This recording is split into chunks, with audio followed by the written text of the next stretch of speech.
Welcome back to another edition of Ball Don't Lie right here on 104.9 The Horn. Oh, man, we're here for a good time, but not a long time. We're off early today for a good reason, though. Texas basketball, oh, man, you're talking about postseason Texas men's basketball. We'll get to that coming up here in this segment. They got a matchup coming up versus Oklahoma State. You'll be able to hear it live right here on 104.9 The Horn, but we'll preview that matchup a little bit. Also talk about Rodney Terry. Give him some props, winning Coach of the Year award. How about that? And we'll have the discussion that a lot of Longhorn fans are having right now. Should Rodney Terry be given the job as the head coach, not interim head coach at the University of Texas? We'll have that discussion as well. Chris Beard, the favorite for the Ole Miss job now, that has been reported. Mark Adams resigns from the Texas Tech job. We'll get to that coming up a little bit later on. There is a ton to get to in the college basketball world. This is their season. All right, this is their time to shine. Also, the NBA. Weird stories in the NBA and sad stories. KD suffers an injury, but it was an old man injury. Luka also a little bit limped up. The Shawn Kemp story is bizarre. We got to discuss it. And Fred Van Fleet is about to get, he's going to get fined. He'll be reprimanded. That's for damn sure. We'll get into that too. And LeBron James' tweet that is also upset a lot of NBA players. All of that and more. Before we do, let's introduce you to the rest of the crew. He was a second-round pick for the Montreal Expos, for the first-round pick for the Austin Radio Network. He originally committed to the University of Texas, but decided to forego the 40 acres and chase his dream in the cheese. Pimping ain't easy, but for this man, it's a breeze. Mike Hardball Hard. What's going on, brother? Man, it's game day, baby, and this is all we've been waiting for. This is tournament time, and Texas has a chance to go out there and possibly increase where they might be in the tournament. Mm-hmm. I don't know. I'm not going to talk too much about it. We'll get into it in just a minute. Don't jinx it. But let me talk about my man that sits across from me every single day. He hails from H-Town with the get down. He's a lifetime Longhorn and a proud card-carrying member of DBU. Legendary lifetime and now college Hall of Famer Longhorn Derek Johnson said he was the best cover corner he had ever seen. He's a former NFL DB that still has that passion for film study, but he's not a fan of white condiments. But, of course, he is a fan of you, the listeners. He is my man and yours, Rod Babers. All right, also, let's not waste any time introducing the real MVP of the show. It wouldn't happen without him. He's the Idillionaire, one of the hardest-working members of the ARN family. He's got a hustler spirit, period. We don't know what he's paid, but I think we all know this man is underpaid. Patrick Davis. How you doing, Patrick? Doing good. Ready to watch some basketball all day. Oh, man, this is when basically Americans, or at least the sports fans out there, you get to steal back some of those hours that your employer has stolen from you all throughout the year because, you can just watch basketball all day long. So good. It's going to be beautiful. Yes, it's a beautiful thing. That's why I had to put a TV in my office so I could watch while I was working earlier. Yeah, a lot of distracted driving's a thing. Distracted working, also a thing. I do my work good. Patrick's a multitasker, so I trust you to be able to do that, no question. All right, so we'll talk about Texas matchup versus Oklahoma State tonight. We'll preview that. Matter of fact, you can hear that right here on 104.9 The Horn. We'll also discuss Coach Terry winning the Sporting News National Coach of the Year Award, so congratulations to Coach Terry. Also, Texas Pro Day, guys, is happening on the happening or happened. I'm not sure. I'm sure it's like winding down at this point. I think it started around 1 o'clock, so maybe winding down, maybe done with it. But we'll give you updates on the Texas Pro Day that is also happening today as well. So that's also big news. So the top of the 4 o'clock, we'll jump into Texas Pro Day. Also, we'll give you those results, but also Texas baseball with a huge win, and we'll get my man Harge's perspective on Texas baseball with a big win. I mean, that's how you like it right there. That's what Longhorn fans expect to see. How you like me now? Yeah, that's what they want to see. High scoring, a lot of runs, and making things happen. Yes. Yeah. Yes, no doubt. Winning in a dominant fashion. So we'll get into Longhorn baseball, go behind the burnt orange curtain, and discuss that in the top of the 4 o'clock. All right, let's start with Texas. You know what? Let's start with Rodney Terry first, winning the Coach of the Year. And then we can get to Texas Oklahoma State because, obviously, we're going to preview that throughout the show, and then we'll obviously have a pregame starting at 5:30 right here on 104.9 The Horn for the Texas-Oklahoma State matchup. So let's start with Coach Terry, and congratulations are in order because, it was well-deserved. Coach Terry winning Coach of the Year from the Sporting News. He was 16-7 in the 23 games that he coached as the interim coach here at Texas, which still he has that interim tag, of course. And he actually was a finalist for a couple of other national awards. The Jim Thielen National Coach of the Year. He was a finalist for that. And he also was a finalist for the, I think it's Ben Jobe. Is it Ben Jobe? Jobe Coach of the Year award. Yeah. For the top. I do research on it, but it's another national award. But he's getting some recognition, and he deserves it. The question I think here on the 40 Acres right now, Harge, is that, does he deserve to remain as the head coach at Texas? No interim tag, of course, and be the head coach for the foreseeable future here at Texas. Has he already done enough?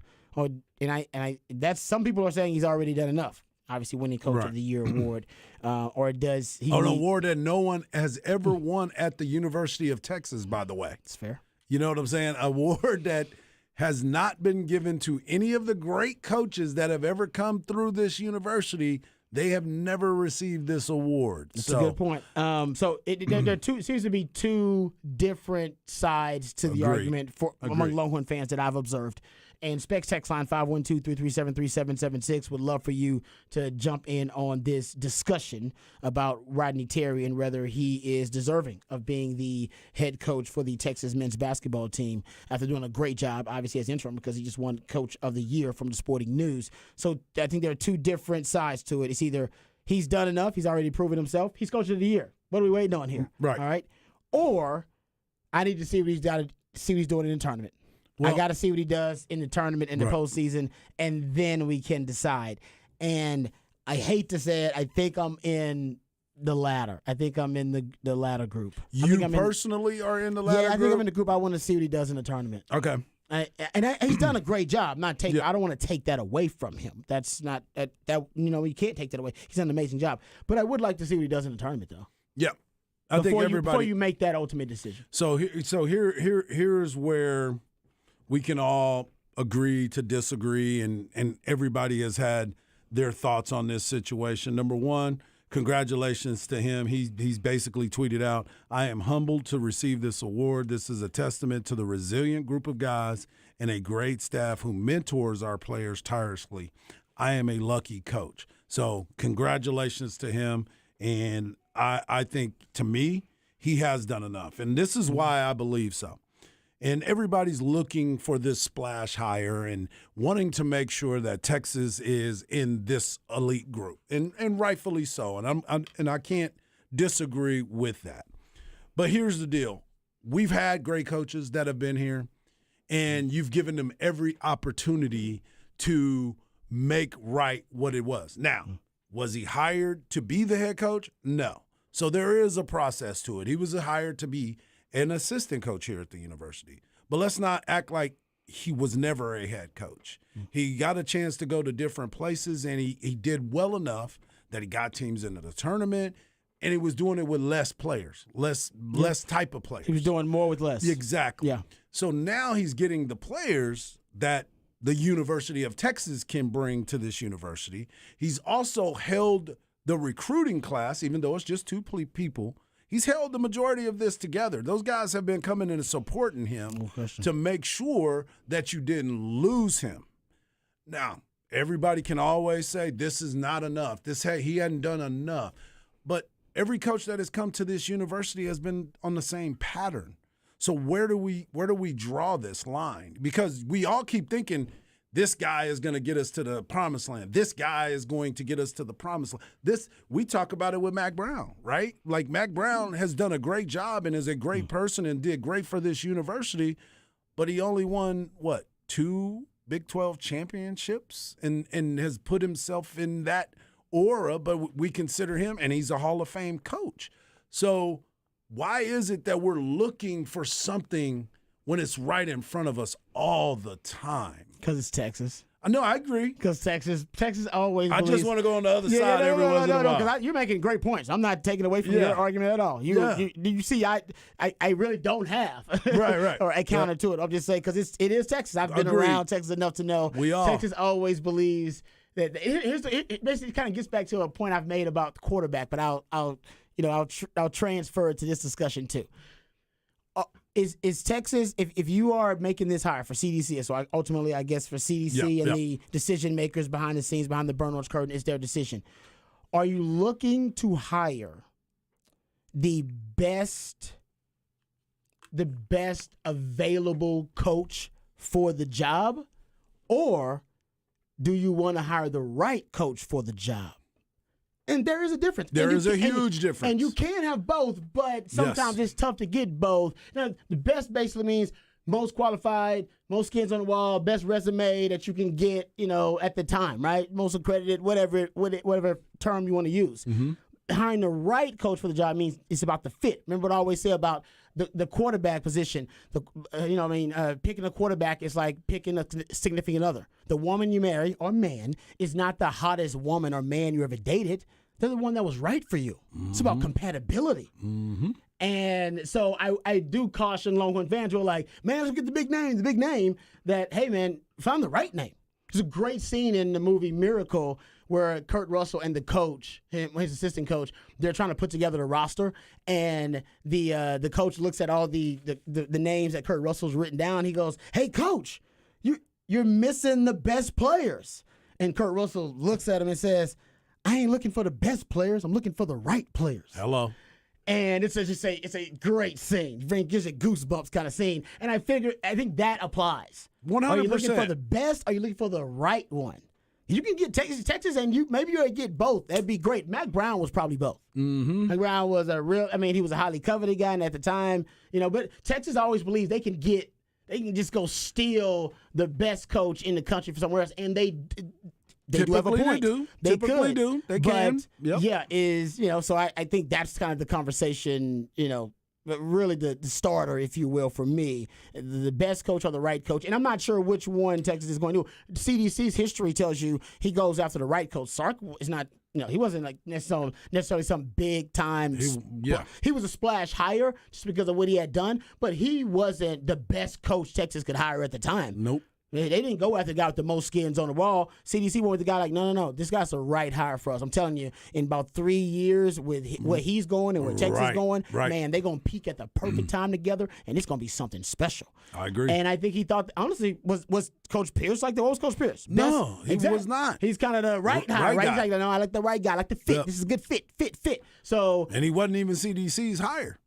Oh, that's true, too. You know what I'm saying? He wasn't CDC's hire. Yeah, that's true. That was our man Mike Perrin's hire. Perrin. I like Mike Perrin, too. Yeah. Mike Perrin's definitely a fit guy. Oh, yeah. Mike Perrin don't give a damn about my man I is love good. Mike Perrin, I love me some Mike I'm a big Mike Perrin fan. Yeah, I'm a huge Mike Perrin fan. But, so I think that's kind of what it comes down to, too. All right, I'm going to give Patrick a chance because, Patrick, you know this team really well. You've been around this team as well. What are your thoughts about it? You're alone. Yeah, I think if you're looking at – you have to succeed in the tournament because it basically – if you're hiring anybody, whether it's Coach Calipari or whoever else, if you got a chance to go, no, take this roster that we've assembled that you didn't recruit, this roster, and get them and see how far you can take them in the tournament. If he loses in the first round, they go, yeah, you're not our guy. Like any coach, you'd love to get that trial. They get to do it with Rodney Terry. So they're going to love to see this trial, see if he gets the guys in there. And then it goes into, does he keep the recruits? Does he get new recruits? Because that's another big problem. And can he hit the transfer portal? Transfer portal is big in today's game. Rodney is known very good recruiter, but he is not necessarily known as much as recruiting in the transfer portal. That was more Chris Beard's thing. That is a very important part of today's game to stay relevant year after year. I mean, you look at Kansas, they won a national championship, lost 70% of their scoring, and they're the overall number one seed right now. Like that, you have to play that game. Where it's not just rookies. You go, hey, can we get a one and done? Can we get guys that are going to stay 4 years? Can we go get a transfer? Can we get another Jabari Rice? Can we find that guy in the middle of nowhere? Like that part of what has he kind of already got working? And what is he thinking? That's where they're going to have to look at that. And then it comes down to, can they convince the boosters that really want a coach, that really want a big coach? Can they convince him that Rodney Terry's the guy, and that's how you win games in the tournament? If those boosters are like, man, I got to go to the second weekend, I got to go to the third weekend, well, now you got a job because I got to go to these tournament games. But if you get knocked down that first and if they're sitting at a game, if they have tickets to a game that they don't get to go to because you got knocked out before it, that doesn't help with those boosters that can afford to go to all those games. Especially it's in Houston this year, too. I'm just saying, it's like isn't like the big dance in H-Town? It is. Because we know that's why they're close. Yeah. Some of them ain't H-Town right now. And that's why you hear some of these names is just because it's appeasing people that have put a lot of money into it. You get Yeah. it. That's part of the game. That is. I think Great point to Rodney has bring up. done everything so far that he can do to earn this job. Well, here's the thing for me, and this is where everything kind of gets into that thought process of what's right, what's wrong, how are you going to go about it, how are you going to move forward. The biggest thing for me when you start looking at this Texas basketball team is what are the expectations at this university? Where are we expected to be? Because I agree, next weekend, 2 weekends, 3 weekends into the tournament, that's a great feeling. We have consistently been a little bit short of that. Not necessarily meaning that we can't go past that, but our expectations and the realistic journey are two different things. And that's been my biggest problem every single time about everything, is because this is where we are. And I agree with you 100% when you're saying this is not where we need to be. We need to be looking at this. We're not going to accept mediocrity. I agree 100%. But we also need to sit here and look at our basketball team and look at what we've had over the years. Because remember, Shaka was a great guy. But everybody kept saying, he couldn't win here. He couldn't win here. You know why? The way that people acted at the university. Where's Shaka now at Marquette? And he's killing. He won the Big East. And he's going to possibly be the highest number 2 seed in the tournament. He can coach. He can coach. He can coach. But everybody wanted him to go get these one and dones that weren't part of the program, that weren't going to be here that long. Oh, he couldn't do anything. John Calipari, the one that everybody keeps screaming about. How many national championships has John Calipari won? How many times has he gone into the tournament and not made it to weekend number 2?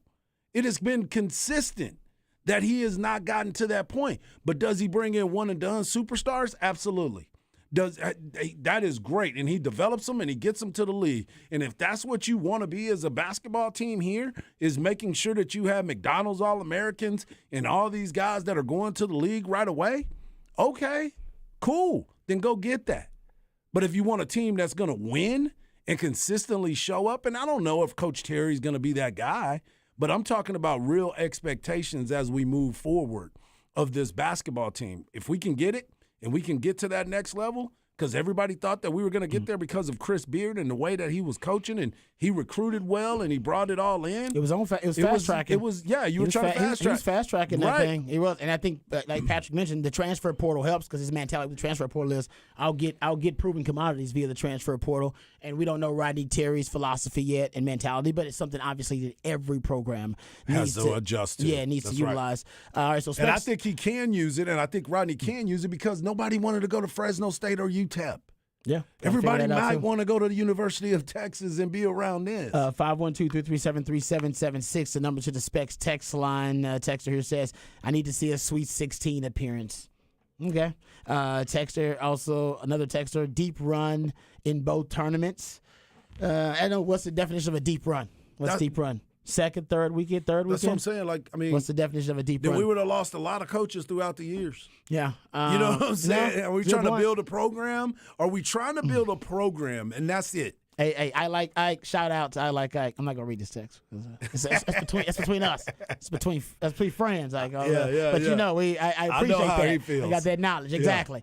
I saw him at lunch yesterday. Someone says, how does waiting to hire affect recruiting? That's a great point. I Yes. could not tell you about that really. We gotta probably go talk to Dive somebody. into it. Yeah, about exactly how it affects. But it definitely does. Of course it does. That's why a lot of teams decide to fire coaches when they do and hire coaches when they do. Is because of the recruiting cycle. Master Gardner says, I expect Chris Del Conte started working back channels beginning in December. We will see. Yeah, I mean we'll see for exactly. sure. I don't think there's a right and a wrong answer right now. No, I there's just think not. it's a really good discussion to have. Someone says Coach Terry will get a great job if UT doesn't keep him. He was here with Barnes bringing in key players. Yeah, he right now his resume looks great. He did a great job of putting himself in a position where he's gonna be in a nice spot regardless of what happens. Like if Texas doesn't hire him, he's gonna get a good job somewhere else. No doubt. In the coaching carousel. No doubt about it. He got a Coach of the Year on his resume now. Yeah, there's no doubt about it. National. Someone says winning is hard. Yes, it continues to be a struggle here at Texas at times. Someone says who's a better candidate out there than Rodney? That kind of gets back to my point, though. Where's your mindset on the hire, right? Are you looking for the best qualified person to hire for the job, meaning the resume means everything, accolades mean everything, somebody who's won championships, who's been there and done all? Does that matter as much as finding the right fit for the job? Right, the person with the right vision and the right fit for the culture of Texas, all that kind of stuff. Because Shaka, as my man Hart just mentioned, I guess obviously wasn't the right fit here. But damn, he can go. We know he can coach. we know the man can coach. And he went out and got his type of players that he can go out there and not have to play a certain style of basketball. Yeah. Now he can go out there and go get it.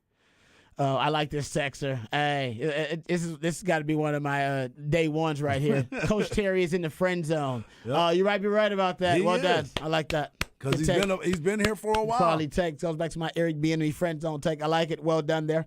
Eric Guitar Matt says he went 16-7 with the most stacked team we've ever had. That's not enough to get the job. He has to at least make it to weekend 2. That's cool. It's also not the most stacked team we've ever had. Just FYI. It is not. Like, this is a good team. Yes. But we can't say Jabari Rice was a known commodity. None of these guys. We have a ton of seniors. There is no one and done. We've had better teams. My man Cantu says, I think Rodney Terry and this coaching staff deserve an opportunity to lead this team moving forward after this season. All right, come on, Texas, Jay Hartzell. Do the right thing. Everything happens for a reason. Let's not mess this up. All right, so there you go. Longhorn was like, nah, it's right there in front of us. Like you said, Hart. It's like, why are you questioning a good thing? Right. Yeah, it was right there in front of you. He's coach of the year, and you're like, I think I can do better. And guys do this all the time. Most guys have been in this situation in the dating world. You got a damn good thing in front of you. All right, you're always like, man. You keep going out. I don't know. Seeing all these hot ladies, you're like, man, I think I can do better. You're like, I know I can do better. I don't know. And then maybe you can do better. All right, maybe you can, but you got a good thing already. All right. You got a good thing. It's always passing up a good shot for a great shot. Hey, man. I was open. Listen, we always know, and every guy's done this too, passing up for show for some mo, and then you end up with no. There it is. All right. That's hey, so Texas, don't be that. Don't do that. Yep. All right. Another Texas says, is there a big name coach that would want to come to Texas? I'm sure you can find a big name coach. There's going to be somebody that wants to come here. I mean, as much as we talk about the University of Texas, and a lot of people may not feel the same way that most of people in Austin do because they may hold a grudge about Texas, but you live in Austin, you've seen it all. It's not a bad place to be. Oh, hell no. I mean, don't just because you don't like Texas, don't mean you don't like Austin. No, you know what I'm saying? If he's married, his wife would be like, "Oh no, I want to live in Austin. Yeah, exactly. That'd be a great place to live." And if he's single, he wants to live in Austin too. Great point. Someone says Rodney Terry can coach his arse off. Can he recruit though? I think he can. Like I said, Texas makes it easier for you to recruit. Just going back to what my man Hart just said. Recruiter. Another texter here: doesn't the Mark Adams situation show that Beard's culture impact is elite and can then wear off after a season? That's a decent point to consider. That's a great point. That really is a good point to consider. That's a great point. Got a text here about baseball. I'll let you read that, Hart, and then we can move on here. I already know. I'm not even done with that. I'm not even looking at that one. CB says, no one and done at Texas has ever made it out of the first weekend of the NCAA tournament, and a couple didn't make the tournament. Shaka hasn't won an NCAA tournament game since 2013. Holler at me this year. Holler at me this year. Yeah, hey, make sure you hit me back, CB. That's a good point. Because he's got a totally different ball club. CB also says, breaking news, Sean Kemp is being released. No charges being filed. I guess our Sean Kemp story just got an update, Randall. We'll get to that coming up a little bit later on. Someone says, any young coaches that we should be thinking about, young up-and-comers, fast risers I like that. in the coaching world. I don't mind. That goes like finding a right coach so you won't sustain success over time and somebody who's going to stay here and build something for a really long time. Well, we always like to listen to what the older players and people that have been around the program. TJ Ford, thanks, CB. I saw this yesterday. Let's make it official that he's our head coach and our leader of the program. He shared a vision and reestablished the culture on and off the court. through all of the adversity to show that he is moving forward with our athletes for the future. Okay. That's from TJ Ford.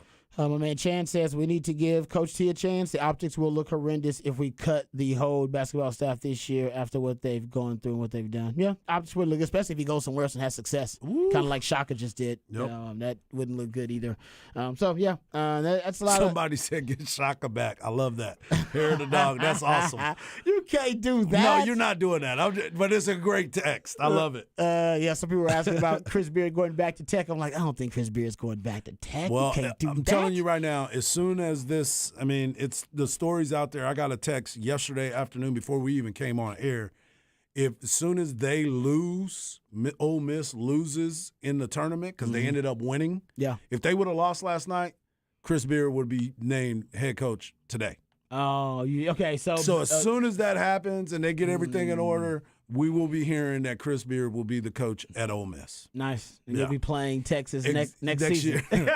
That's in the Moody.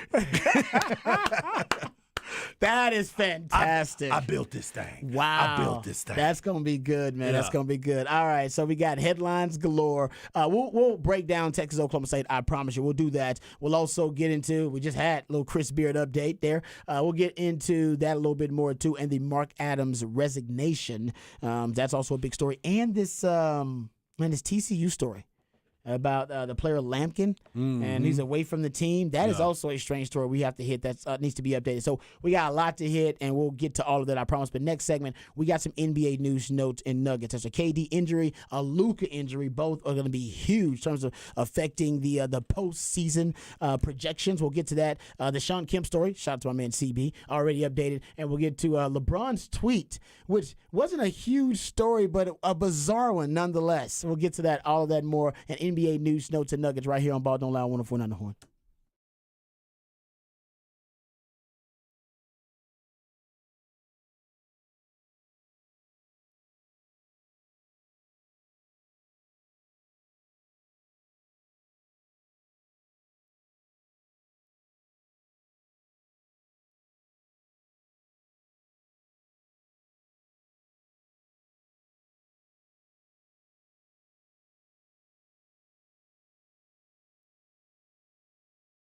Mike Harge here, and I want to talk to you about my friends over at Allstat Beer. Allstat is true German beer made with 100% true German ingredients. It's brewed right in the Texas Hill Country, right up the road in Fredericksburg, Texas, at the Allstat Brewery off of 290. They have a beautiful state-of-the-art brewery. The brewery prides itself on its award-winning German-style beers. The Great American Beer Festival just awarded Allstat Lager a gold for the second time. And they have an amazing tap room where you can go in there and try new flavors all the time. Plan a tour today and see for yourself. Enjoy some great beer with some great food, and of course, go with some great friends. On the weekend, the brewery also has live music, so plan a trip today. Go to allstatbeer.com so you can find a local watering hole where you can enjoy some on your way home, or where you can pick some up on the way home. Make Allstat your beer of choice. Allstat beer is made with 100% true German ingredients. That means German hops, malts, and yeast, and of course, that natural hill country water. Allstat beer, no impurities, no regrets. Oh, yeah, that's a good point. I know he was this and the shit. No, they're not. They did. They did. I would insist on it before I Yeah. Sorry, man, you can't be with that woman. I need to know. As I said before, she I will got that. find you a good woman She down got that check. Well, it's gonna be hard now with the choking thing, but I still will find you a good woman down here. Fix you up with a good woman, man. No doubt. You need to be doing that.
All right, welcome back to Ball Don't Lie right here on 104.9 The Horn. It is a new theme Thursday. My man Patrick plays songs that are supposed to give us clues and hints as to what the new theme of New Theme Thursday is. Harge says he has it, Patrick.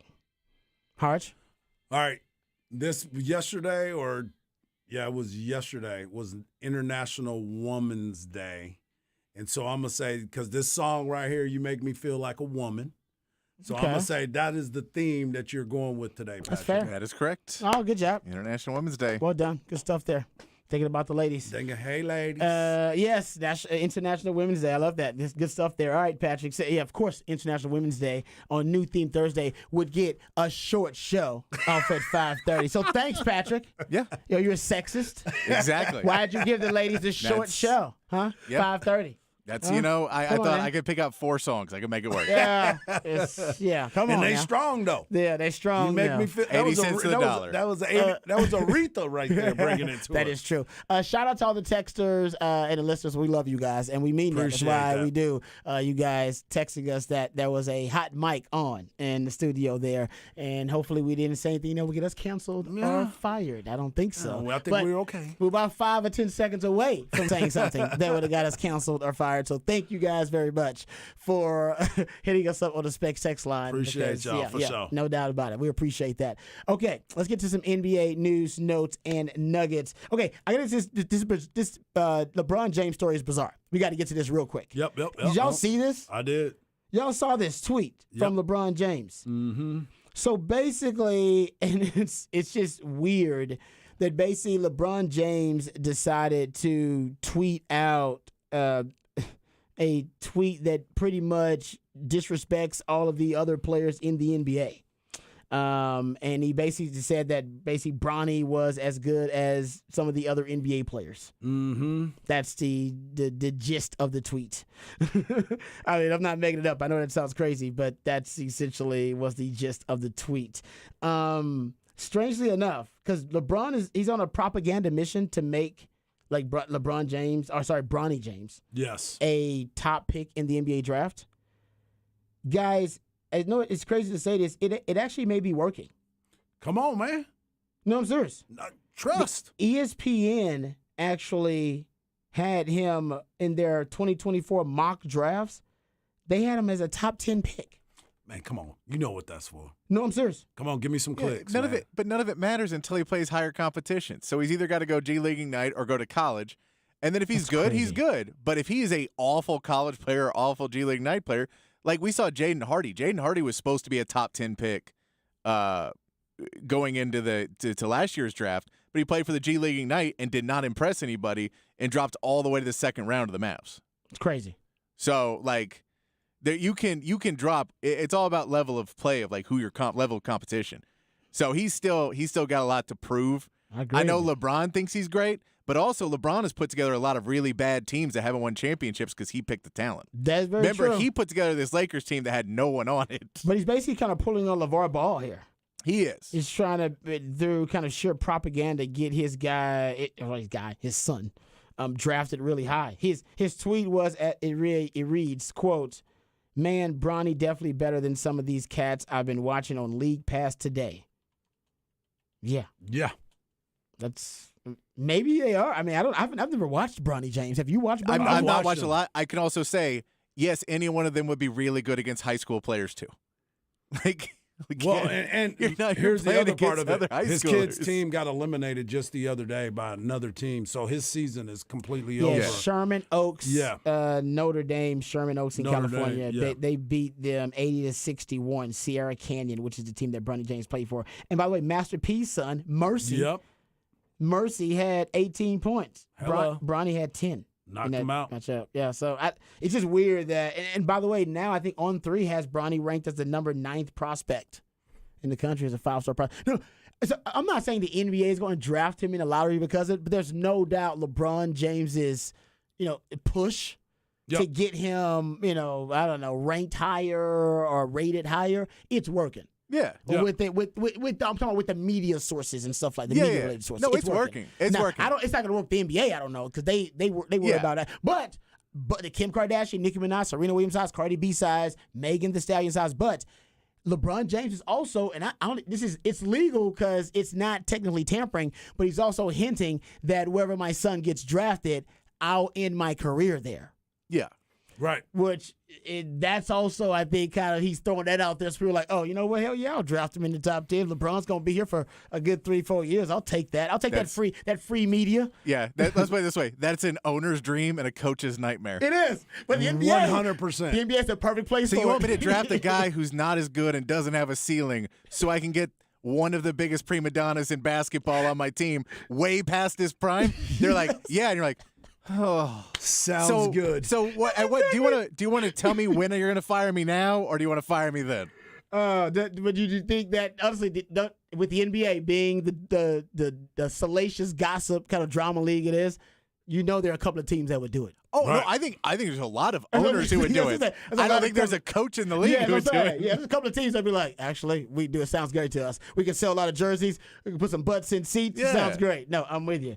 And you get a lot of other aging superstars that want to end their careers, whatever that team is. So I don't know. Throw that out there too. Okay, so let's get to this KD injury. Oh my gosh. I can't believe it happened. And I saw it when you I was gonna texted say, it to us I was hard. like, gosh. And I was like, no, I showed it to my wife and I was like, I don't know if this is real or fake or what. No, it was real, unfortunately. I hope everybody's got a chance to see it by now. So in the warm-ups of the game last night, KD was basically in the layup line, and he was doing a layup and rolled his ankle. I mean, a savage roll of the ankle. It brought him down. Like he hit the ground. He got was hit with a off his feet. tranquilizer dart. Yeah, boom, like he got shot or something. He was on the ground. And he actually tried to get up and get back into the warm-ups, but he ended up leaving the court, and then he ended up, as a result, not playing in the game. The report is now that it's a grade 2 sprain. It's going to keep him out for 4 to 6 weeks. He's going to miss the rest of the regular season. Yeah. That is bizarre and crazy. And it was his home debut. That was the home debut. That's how little he wanted to play in Phoenix. Did you see the way it happened, though? It was an old man injury. That's how it is. That's And, how old man gets. That's how is. Cards gets injured That's when he's exactly playing with his kids Well, and I'll in the tell you driveway. And I'll tell you what's concerning about Let's those play horse. is ankle injuries like that. The more they happen, the more likely they are to happen. Yeah, you're right. So They make it you more is. susceptible. It's a thing where it's like those are bad when you get to that point of your career, because that was Steph Curry early in his career. He had that injury, and he would just roll his ankle coming up the court. And he had to go through a whole like giant rehab process and learn how to move differently to be able to continue his career. And it clearly worked out for him. But yeah, that thing can happen, and it just compounds on itself. Man, he returned from his knee injury on March 1st, I believe it was. Yeah. But now that happened like in early January, and now he's got this. It's going to keep him out for the rest of the regular season. Suns were undefeated with KD in the lineup. Yep. They looked like they were going to be a juggernaut. They still will be when he comes back for the playoffs, by the way. Now it's about their seeding and what's their standing right now. And that's where it is, and where they could end up, where they project. And honestly, I think they have no problem winning on the road with KD in the lineup. Truth be told, it'd be tougher, but they could do it. Well, but the thing that Patrick said is perfect. I mean, yeah, he may come back, but he still might be hurt when he comes back. Like just one thing can set him off. The thing that when you see these types of injuries and you see him fall like this, you sit there and you're like, man, think about all those people that as soon as he got that trade, they went and made that futures bet of them being the champion. And they're like, no! It's still alive, though. It is definitely alive. He's going to get the playoffs. rest. It's but definitely live. I will tell you that defense is going to struggle it a is, lot. very much so. Because now you don't even have length of KD in there. You don't have another guy who's a scorer. We know Chris Paul can't play the minutes he used to play for the rest of the season to make up for KD. We know that Devin Booker and CP3 have had injury troubles throughout this season. So this is like you are in full alert of, hey, man, we basically have to just take what we get. In some of these games, it's going to be more important to rest our players and not load management, but not play 40 minutes a game and knock them back to like 30 a game to try and make that push when Kevin Durant comes back, maybe get a little bit lower seed. Just take it and not overpower Yeah. and risk an injury of Devin Booker or risk an injury of Chris Paul. 'Cause then you can't win. Yeah, well, 'cause if Yeah. Devin Booker's out, then that Yeah, really you hurts your can't win season. it. You Yeah. can win without Chris Paul, but it's going to be a lot harder. You're going to have to try and find another point guard that can play that. It's gonna be tough. So, yeah, you really need to keep the rest of this roster healthy for the rest of the season, and that's harder when you just lost the wing after you traded 2 wings. Yeah.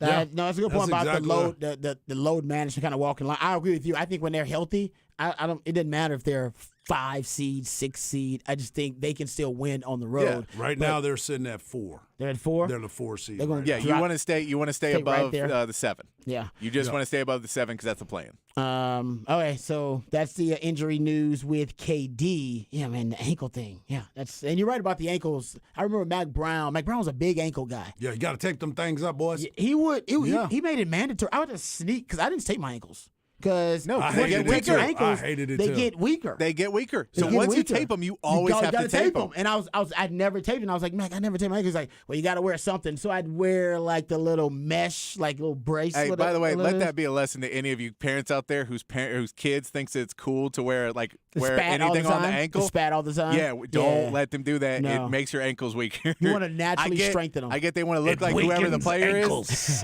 but it does weaken ankles. No, it does. He's right about. I never wanted to do it. Yep. And Mac was all like, "Are your ankles taped?" I'm like, no. Yeah, I'm good. I'd I'm run good. away. Yeah. I gotta go. Good to see you, Coach. Gotta get loose. Run away and sprain your ankle and run away like I never sprained my. Actually, I take that back. My freshman year, I did have a high ankle sprain. But high ankle sprain, even if you're taped up ankles, that's not going to help you with a high ankle sprain. Yeah, that's high. That's high. Exactly. Yeah, exactly. That's high. Luka doesn't have a high ankle sprain, but Luka Doncic does have an injury, and right now that a quad injury is going to keep him out for a little while too, and we don't know how long he's going to be out, but it is a quad injury and it's significant. Is what they're saying. So we. That's gonna hurt. I mean, right now for the Mavs, this is probably the worst case scenario because you're at least trying to. I mean, you're gonna make the playoffs. Yeah, but you're gonna be like you said. They're gonna be that 7, 8 they're going to be seed. the play-in seed for Yeah. sure. Luckily, a lot of these other teams that are fighting in that position are also, the Warriors are beat up right now. They're fighting for in that space. The Lakers, LeBron's been hurt, so they're fighting to get in that space. Like a lot of those teams that are there are also hurt right now. Yeah. And hey, man, this is one of the good ones. You're okay with this trade right now because you have another superstar who can shoulder the load for a little while Luka gets healthy. If you hadn't made this trade, you were relying on Dorian Finney-Smith and Spencer Dinwiddie and Tim Hardaway Jr. to be your main scorers while he was out. And Kyrie can go off. So Kyrie can Easily. be the guy. Yeah, he can go so this is where this trade will actually pay off for them in some form because you can get Luka some rest to get him health, and hopefully Kyrie will keep you right in that pace. Yeah, Kyrie. No, he can. Kyrie can score. Especially now you have no limits. Like he's not trying to show and he don't he's have to the pass. only guy. Like he might like it being this ball dominant for a He'll few have fun. games. Exactly. Even when they lose, he'll be like kind of like this. All right, we have a scoring up, got the stats up. All right, we'll get to some other sort. But Fred Van Fleet. Ooh. We don't have time to play sound. And honestly, I didn't send Patrick the sound because when there's a lot of Cussing. expletives, to bleep out, I figure that's a lot of work. It's like 7 or 8 expletives he drops. Yeah, but he wasn't playing around. He wasn't playing around with it. He let you and know he drops exactly. the official's name. Oh, yeah. Oh, yeah. In the post game rant. Yeah. Has that ever happened? Are they dropping names a lot? Yeah, I mean, That's like Joey Crawford would get him from getting Yeah, thrown he out of would games. always get Joey Crawford. But yeah. it was everyone knew who Joey Crawford was. Yeah. So it was that thing of because Joey Crawford was the one who threw out Tim Duncan for sitting on the bench. It's He threw out Dirk smiling at him. Nowitzki in a big game, I know Yeah. too, against the Spurs. So he was even. He was just a bad ref. all along. Yeah, he's like, hey, I'm an a-hole That ref was, to everybody. That was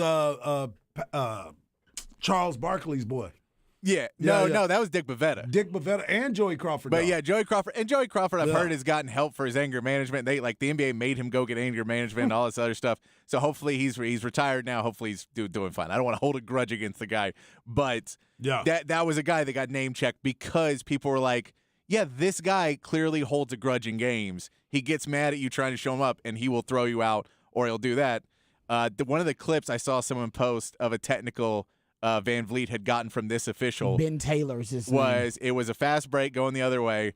There was a foul call. Van Vliet's following it, catches the ball, and just kind of gently throws it across against the backboard and catches it. or against the Like, the just, dunk. yeah. He Yeah, just it catch it wasn't- and hands it around. yeah, it wasn't the Nothing. And the ref's disrespectful like part. technical. You're like, wow. Wow. That Yeah. is a you're specifically targeting that player technical. Yep. Because that is not a technical. I'm with, So yeah, I yeah. get it, and that was from a year ago.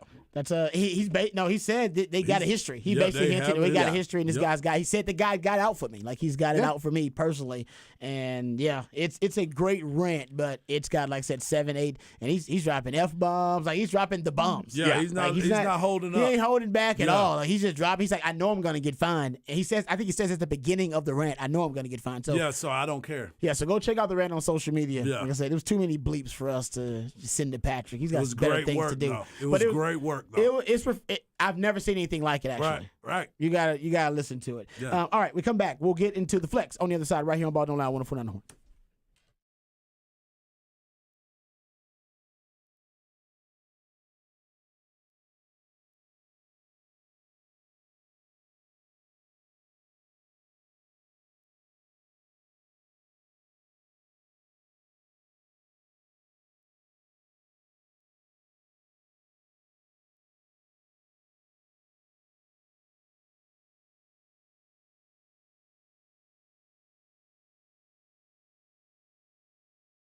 Hey, what's up, folks? Lifetime Longhorn Rod Babers here. Let me tell you about Hot Cat Tequila, and you hear me bragging about it all the time. My favorite new tequila, and what's not to love. The cat stands for cinnamon, agave, and tequila, and the recipe is simple and brilliant and delicious. Just cinnamon, agave, nectar, and tequila. That's why it's so light. That's why it's so smooth. It's a tequila lover's dream, and if you're not a fan of tequila, Hot Cat Tequila will make you a fan of tequila. It will turn any event into a party, and every party feels like a celebration. So celebrate and turn up with Hot Cat Tequila. Once you try Hot Cat, you won't go back to that old cinnamon whiskey or that cheap tequila you were ordering rounds of when you were just trying to get the party started. But you can turn up your party and get the party started with Hot Cat Tequila. It's the perfect way to pregame for any big game, concert, festivals, or a night on the town with family and friends. It's best served cold for a quick round of shots or to sip on the rocks. So visit cattequila.com. That's cattequila.com to find a store near you that sells Hot Cat Tequila or to find a bar near you that serves Hot Cat Tequila. Toast and turn up with Hot Cat Tequila.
Welcome back to Ball Don't Lie right here on 104.9 The Horn. It is a new theme Thursday, and the theme, International Women's Day. All about the ladies, man. Yeah.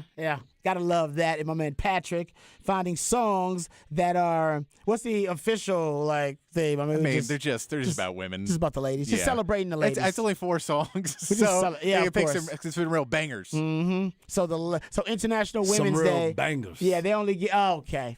That's what he said, some real Okay, bangers. I don't know if that was intentional or not, but yeah, they only get till 5:30 to celebrate the ladies. Unfortunately, on New Theme Thursday, short show, like Black History Month. I mean, Get the goodness shortest gracious. month. They Ladies got get the short show. and it's Women's Month as well. They even got a longer month too. Is it Women's Month too? Yes, Is March Women's Month? March is How would Women's I Month. don't know what all the months are. I thought you were educated on this stuff. Sorry, Hart is gonna tell us whether it's. Oh, yeah, I'm telling you. National Women's Month. or Everybody, not. because I saw this when it first came out, I was like, wait a minute. So National Women's Month is right after Black History Month. Right after, I like that. and then we don't theirs is longer. So is It's that- March 1st. So it's a myth then. So March So 1st. we should be celebrating the ladies the entire month. all month. Okay. Yeah. All right. I'm with you on that. And Yeah. let's do that then. That's Let's right. Celebrate the ladies all month. Every day. Just like we should celebrate Black History every day. There it is. You know what? Get rid of all those damn months. Celebrate. 365, 24/7. And he said we're a day late. That's definitely a woman. No, exactly. I was like, y'all- we said that at the very beginning That's when a we woman, said like, it. and y'all a We day said late, that we by the are a way. day late. We are Oh, a day baby, late. my bad. My bad, baby. Not a dollar short, Yeah, though, yeah, hopefully. Sensitivity training might be needed. That is true. Thanks, Already Chad. signed up. FLX, I think Bucky's actually. He's the instructor. He's the instructor, yeah. Sensitivity training. FLXATX.com, FLXATX on all your social media platforms. Go check it out for yourself. Also, don't forget that who we had on yesterday, Anthony Williams. You can go check out the podcast, by the way, because Harge had him on for Harge Knock Life. But he talked about the camps they're having, different than the showcases that they've had. But he's having a camp this weekend. It's a one-day FBU camp, and you can go check out the details at footballuniversity.org. No doubt. Footballuniversity.org. And tonight, the Ellison Eagles will take on Mansfield Summit and at 8:30 tonight in the 5A semifinal. The winner of this game will be playing for the state championship.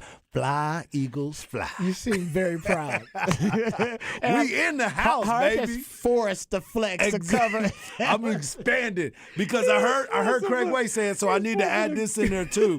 Flatonia will be playing in the 2A semifinal game tomorrow morning. 10 a.m. Flatonia. Are they in the flex area? They are definitely in the flex. Okay. They're, All right. You know what I'm saying? Yeah, y'all just add- I just gotta have somebody else out there. Y'all just expanding the flex universe. I They guess just that's what go, it's all about.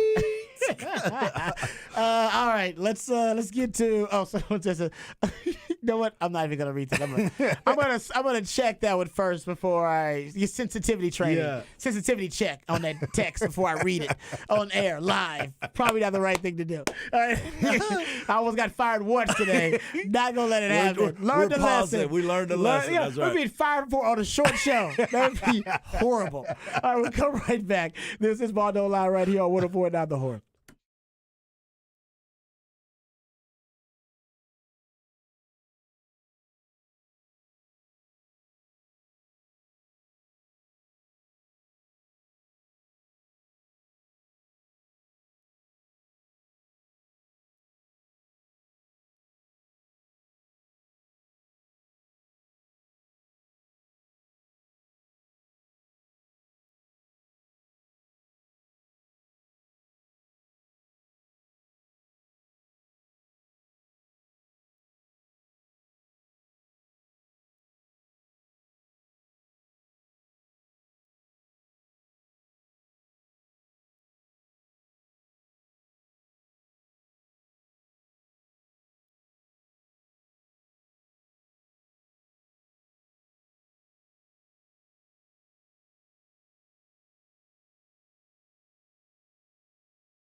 Welcome back to Ball Don't Lie right here on 104.9 The Horn. New theme Thursday. The theme of the day, the women, the ladies. International Women's Day was yesterday.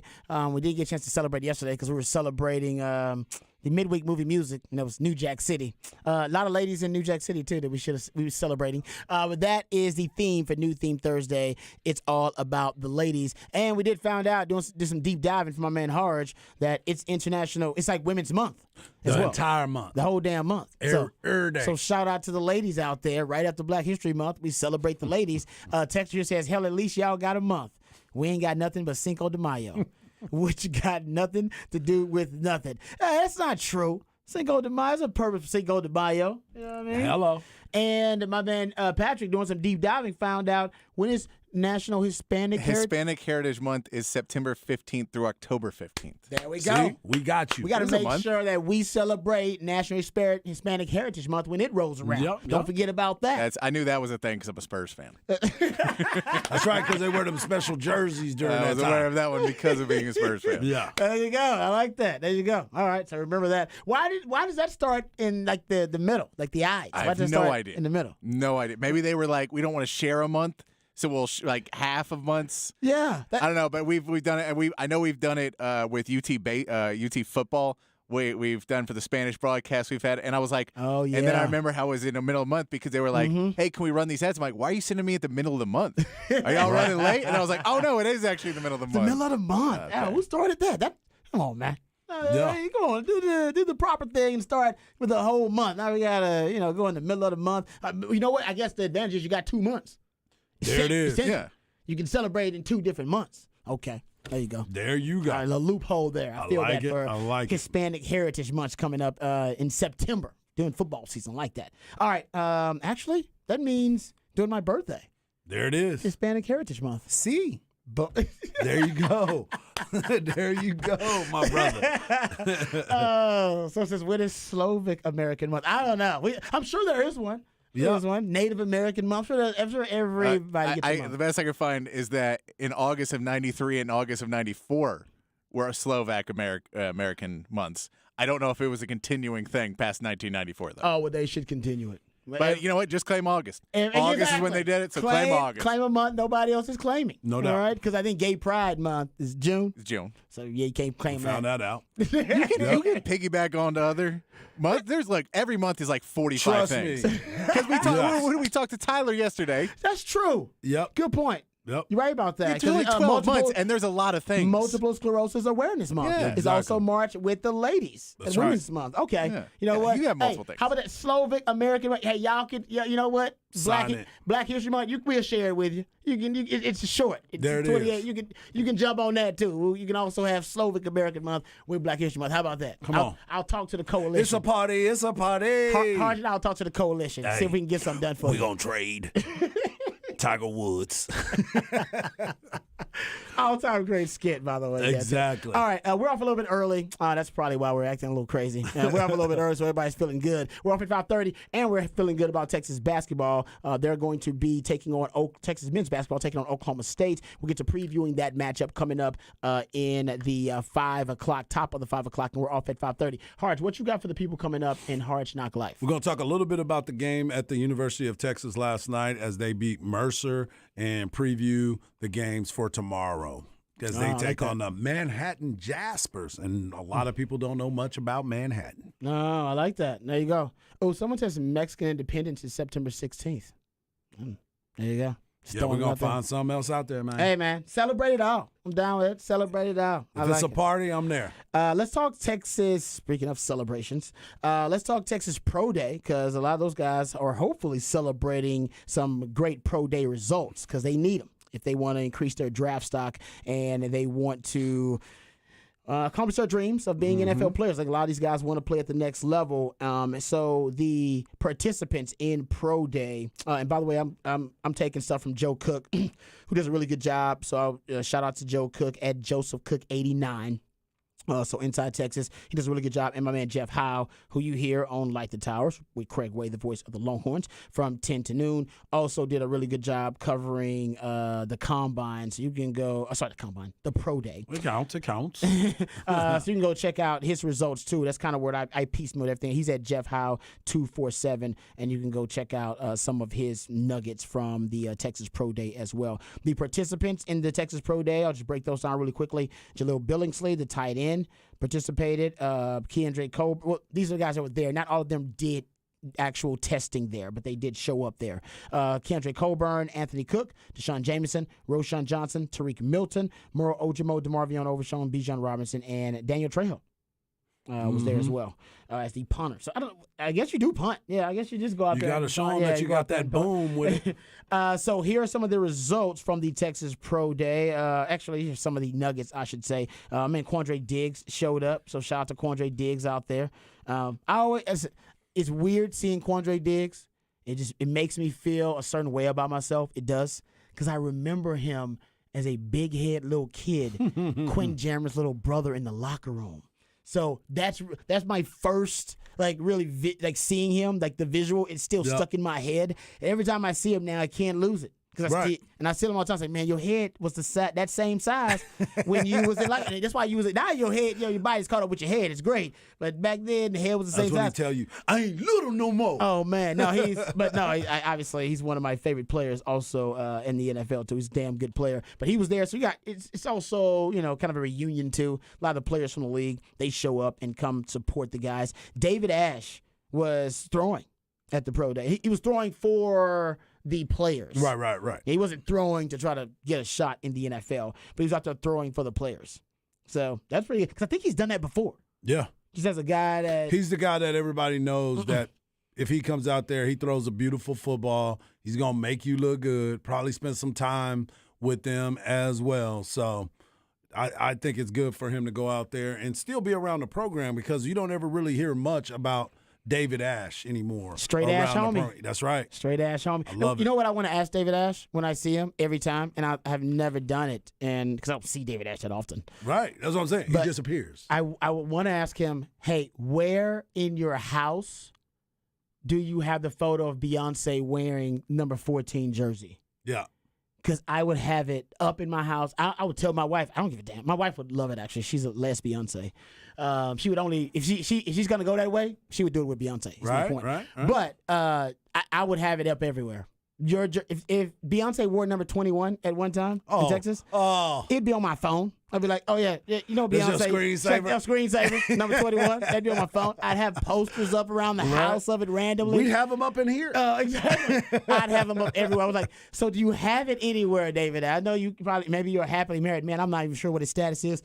But, man, I would It's in the man cave, if he is. Come on, man. The Beyonce photo wearing the 14 jersey, it's clean. Oh, yeah. Anyway, that's what I would ask David Ash. But anyway, David Ash was there throwing some of the updates from my man Jeff Howe.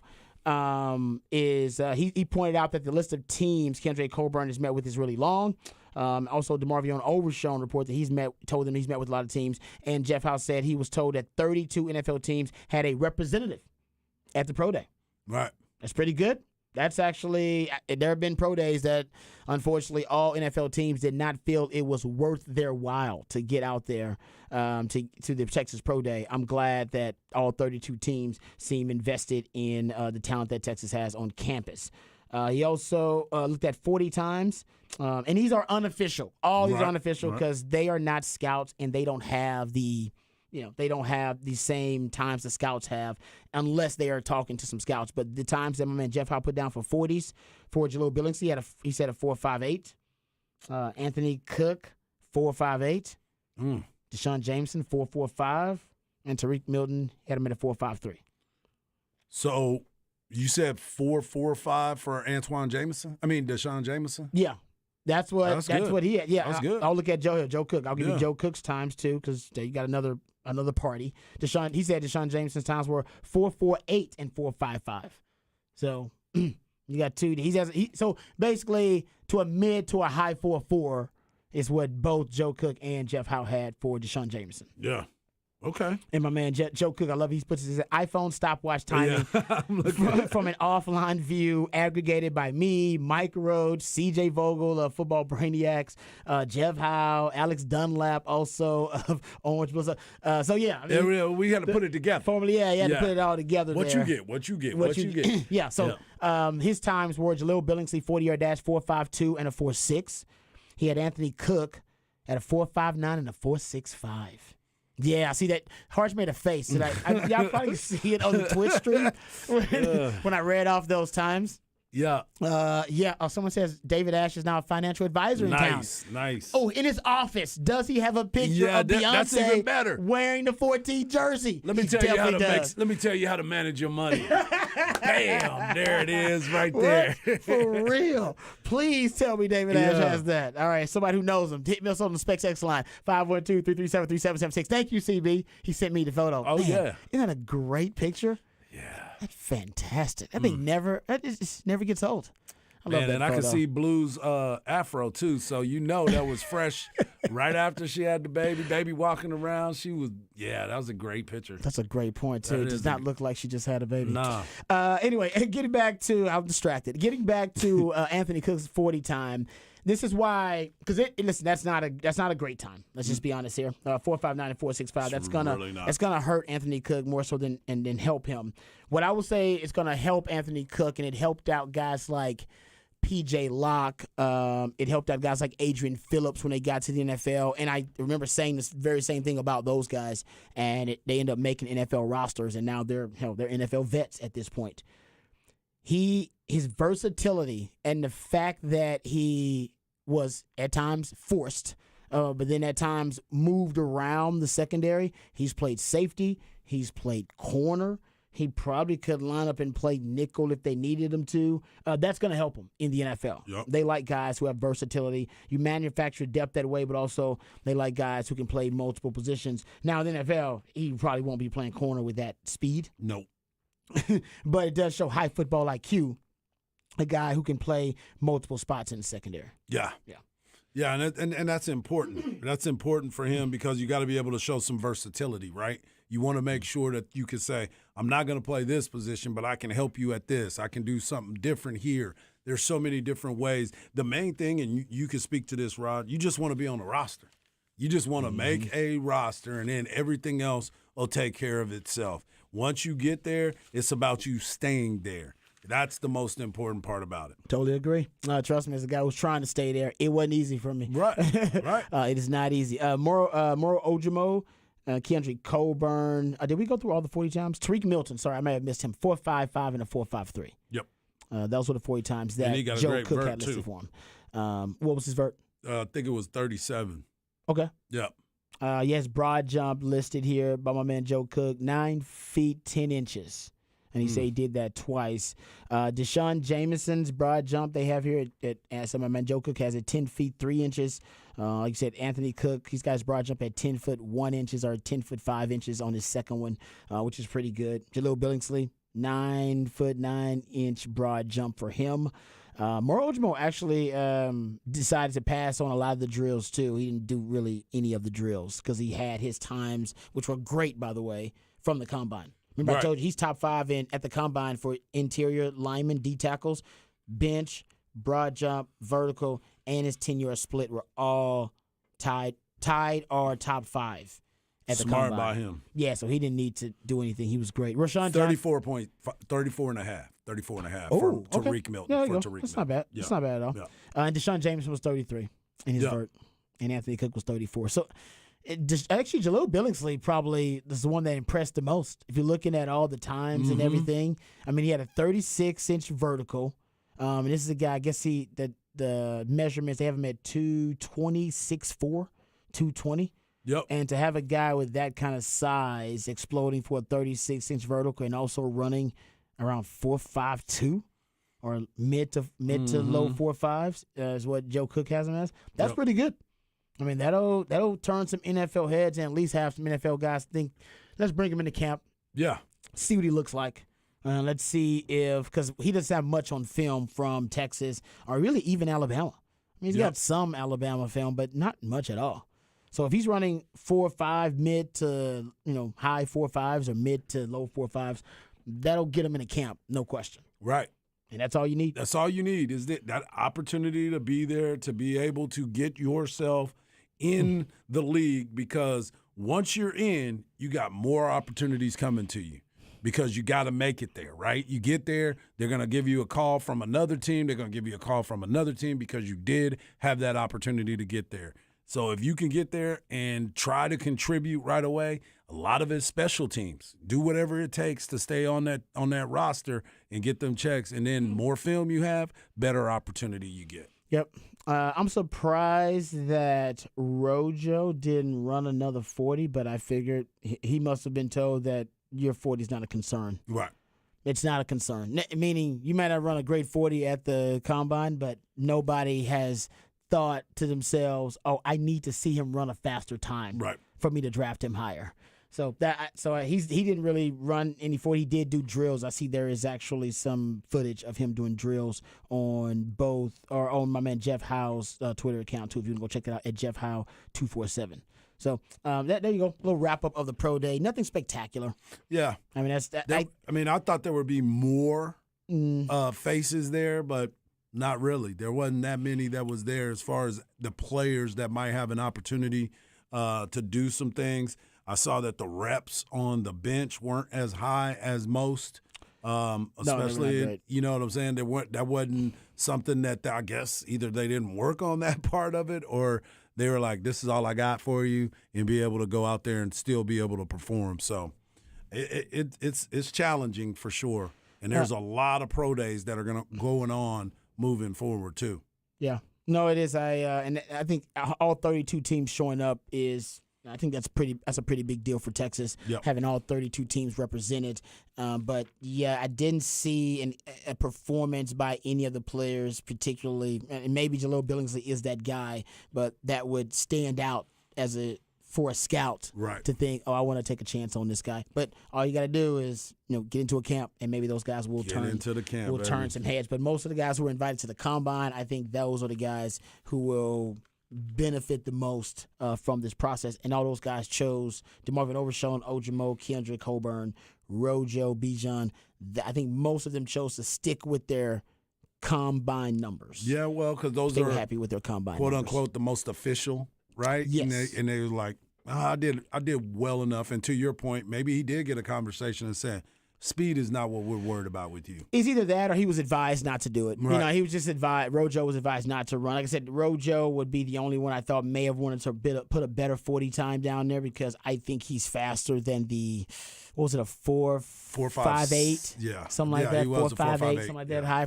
I think he's faster than that. I think we all see that via the eye test, and maybe that's just football speed. Right. I thought he may want to put something faster on paper, but his agent probably told him, no, I'm advising against that. You're in a great spot, bro. You're in a great spot. Yep. And I think he is in a good spot. I would love to have Rojo. I hope the Texans draft Rojo. I hope the Cowboys draft Rojo. I hope the Cowboys draft him. Both Cowboys, Texans could have used Rojo. No Use doubt. a Rojo on their team. No doubt. So we'll get into some more spring football nuggets. We'll get into that coming up, obviously, tomorrow. We'll have more. They didn't practice today. They're practicing again tomorrow. A lot of the NFL scouts that came in town, not a lot of them, some of them, if their schedule permits, sometimes they stay. Yep. And they just watch that extra practice. And it's Austin, Texas, baby. And it's Austin, Texas. But they like to get that extra, they like to get that, that jump start, really, that start on really, the young guys who may be coming up, the JT Sanders, your Kelvin Banks, your Xavier Worthies, those types of guys, if they can kind of get an early start on evaluating those guys, some of the scouts choose to do it if they have the time. So I'm sure that will happen tomorrow too. So we'll have some updates on Texas spring football tomorrow. But what you got coming up for the people on Hard Knock Life? I'm going to talk a little bit about the Texas Rangers, but mostly I'm going to talk about the Texas Longhorns baseball team. They got a win last night, and we're going to touch on it just a little bit as they prepare to take on the Manhattan Jaspers on Friday, Saturday, and Sunday. What's a Jasper? That's been the biggest question that everybody's been asking. Interesting. I'm still trying to figure that out. And I've even looked at the mascot for 3 days, and I still don't know. I'll have to Google it. Where are they? Manhattan. Where? New York. It's New York. Yeah. Yeah. Sorry, I mean they have a little. No. They have Manhattan, Kansas. No, so I was yeah, just, not I the didn't Little know. Apple. Yeah. I was like, Yeah. what Manhattan is it? Yeah. Okay, so and the Jasper. Yeah. Okay, Specs text line. If you know what a Jasper is, Or if you're from that school. yeah, Yeah. maybe you are Jasper. Yeah. 512-337-3776. I'd love to know. How does Craig Way knows what a Jasper is? He's not going to be doing the game this weekend. Craig's got basketball. He still knows what it is. Oh, he definitely knows if what it he is. didn't have such a big game to call, I'd text Craig right now and ask him, what the hell is a Jasper? Oh, he's probably listening, and he'll definitely hit us with the answer, man. We need to know what a Jasper is. All right, Yeah. I'll look that up. We come back. We had Hard Knock Live right here on 104.9 The Horn.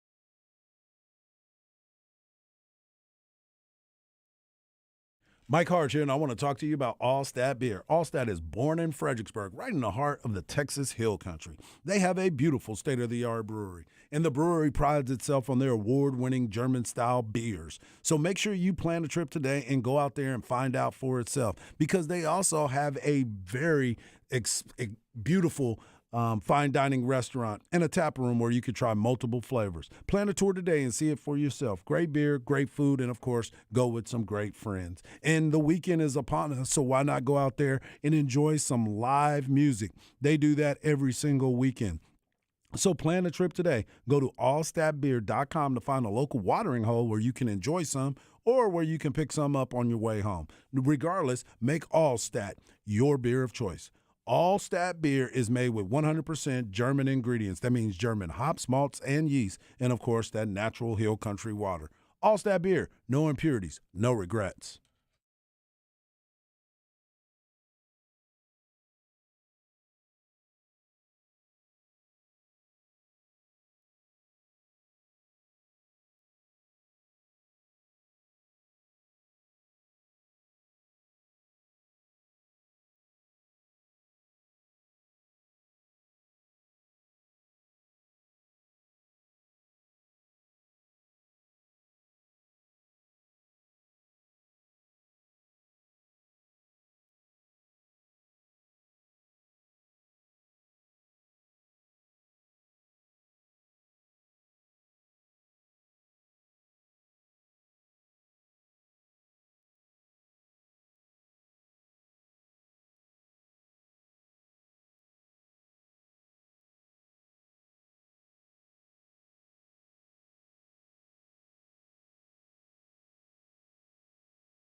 Welcome back to the New Theme Thursday edition of Ball Don't Lie. It's day late.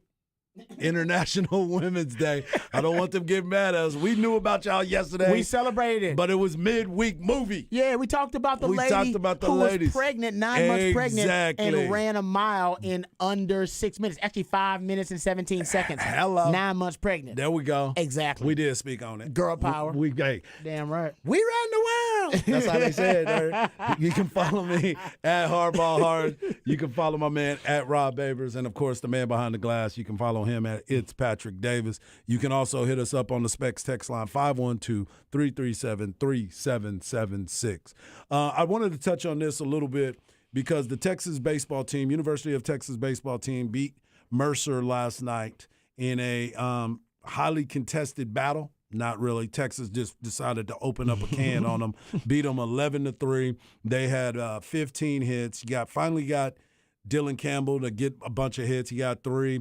But the story was Ryan Galvan, the catcher. He went 3 for 4 with a home run and 4 RBIs. This is a young man from Sinton who played for Adrian Alanis, former pitcher at the University of Texas, who is now the head coach there and a state champion. He's somebody that we have been waiting to get his opportunities to play. They used him last night behind the plate, and that's what I keep talking about as far as some of these young players getting acclimated, playing more games, getting more reps, the timing of the pitches and everything that's going to be involved with it. They just need to see pitches and play games. That's what it's going to take for a lot of these guys because the speed of the game has changed quite a bit, but it's still baseball. Hit it, catch it, throw it, catch it again. You got to go out there and put the ball in play. Last night, they put the ball in play.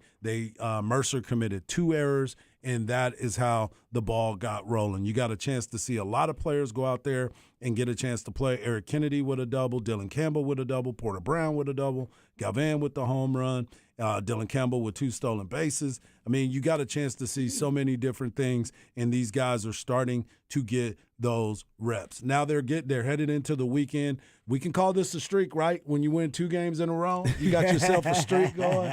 We're going to go with that right now. I thought it was 3. We're headed in that direction. 3's got to be the streak, right? We're working towards it. I hope so. Whatever we can do to get this team in a good spot, that's what I'm looking at. Get to 500. Get to the 500. And right now they're sitting at 6-7. This weekend, they will play the Manhattan Jaspers, and thank you for everyone that has sent in the response because we know that the Jaspers is a person. Brother Jasper. He's a brother. Well, I mean, in the sense of the word. He is a brother. That's what I'm saying. In the sense of the word. What's his name? Is Brother Jackson. Brother Jasper. Yeah. That's right. He's the one who. He's not a brother, but he's brother. Yeah, he is brother. We're all brothers. Yeah, right on. Right on.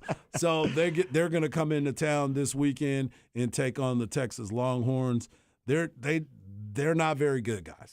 So I'm just going to be honest with you. And Texas needs to understand that this is not a team that you should take lightly, but you should go out there and wear them out quickly. Okay, is what I'm looking for because there's so much to unwind with this team. They're 3-8. They played Stetson. They played Cal State, Bakersfield, Lehigh, and Maryland Eastern Shore. Yeah, those aren't teams that they're going to be used to seeing when they come over this way and play the University of Texas. My biggest question is, how did they get on the schedule for us?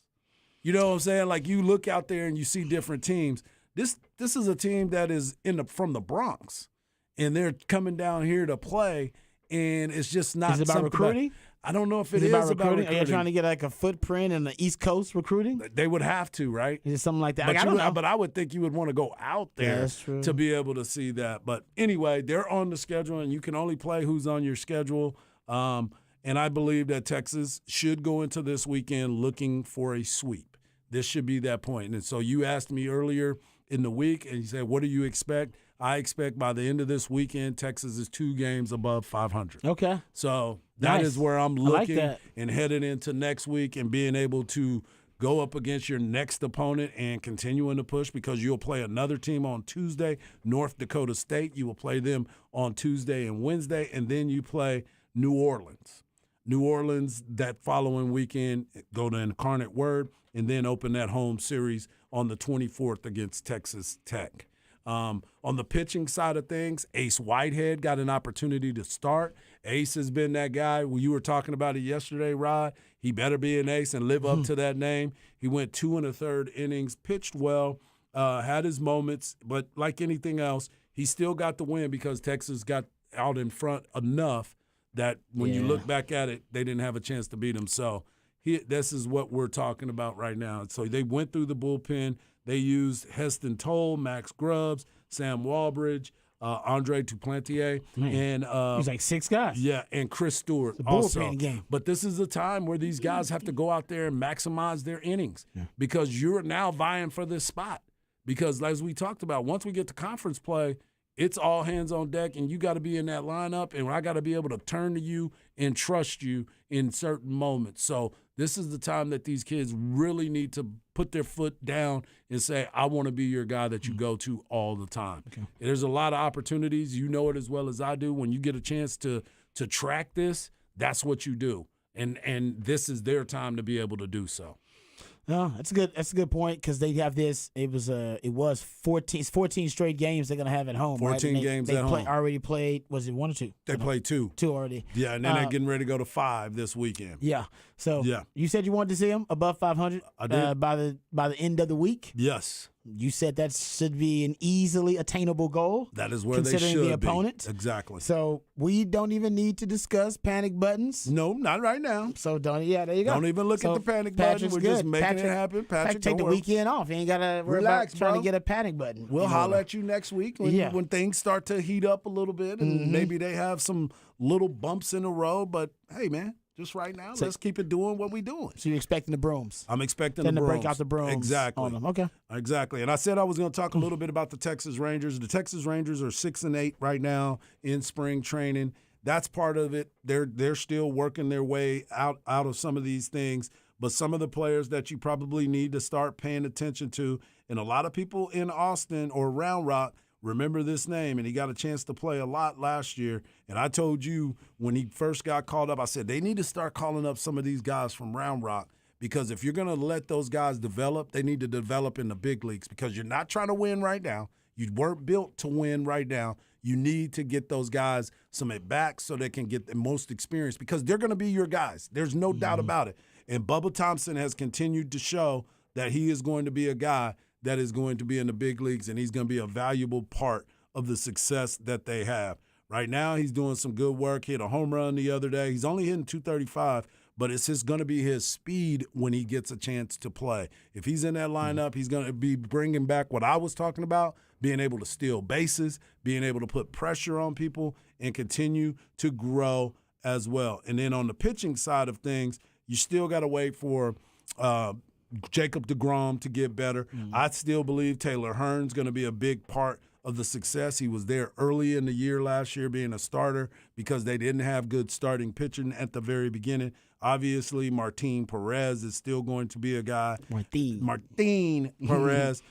We don't know what Kumar Rocker and Jack Leiter are going to be able to do, but Uvalde's going to be there as well. They are going to start pitching a little bit more towards the end of training camp. I think when I'm there on Tuesday for training camp, or Monday for a game, I think that one of those guys are going to be the starting pitching. So I'll be able to give you a firsthand report of those guys pitching next week and let you know what my thoughts are moving forward for the Texas Rangers, and not only the Texas Rangers, but the Round Rock Express as well.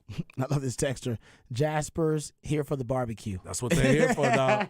And they're getting away from that cold weather. Getting away from that cold. That actually may be the biggest reason right there. Like, nah, actually, we're a private school. We got some cash. Let's just go down to Texas, have a little fun. And you know what? 6th Street, baby.